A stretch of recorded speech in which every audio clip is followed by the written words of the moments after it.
The days following Dr. Amina's revelation were filled with tears, prayers, and a newfound determination. Chief Godwin and Madame Ebel began to see Ameh through gentler eyes, their love tempered with patience rather than frustration. Madame Ebele devoted herself to learning how to reach her daughter's world. She traced circles in the sand with Ameh, humming tunes to match her daughter's rhythmic swaying. She discovered that Ameh loved bright colors, the feel of cool water, and the sound of leaves rustling in the wind.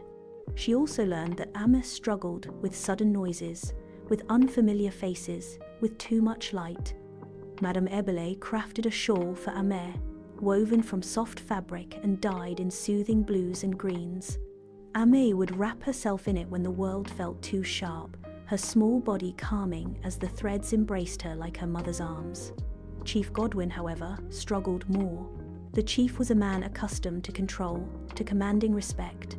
It wounded him to see villagers laugh when Ameh flapped her hands or hummed to herself in public. It angered him when their cruel whispers drifted into his ears like thorns. "Why should I care what they say?" Chief Godwin thundered one evening, his fists clenched as he paced their courtyard. "I am the chief. My word is law." "But you do care," Madame Ebele whispered, her eyes glistening with understanding. "Because you want them to love her as much as we do." He turned to his wife, his shoulders slumping. "I do not know how to protect her from them." "By standing by her," Madame Ebele replied. "By showing them her beauty, her brilliance."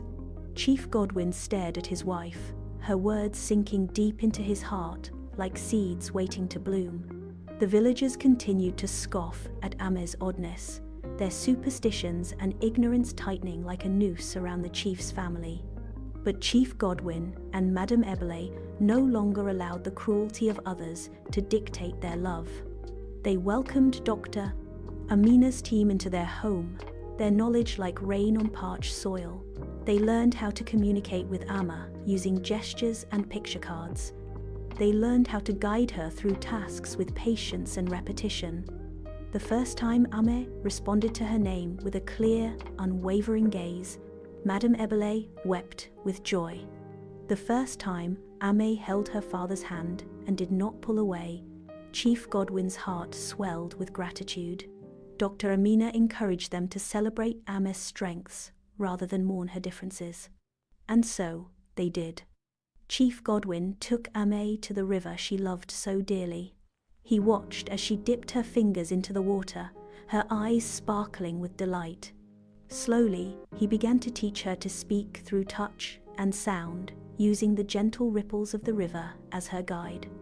One day, as they sat by the water's edge, Ameh pointed to the sunlight glimmering on the river's surface. She turned to her father, her eyes wide with excitement. "Shiny?" she whispered.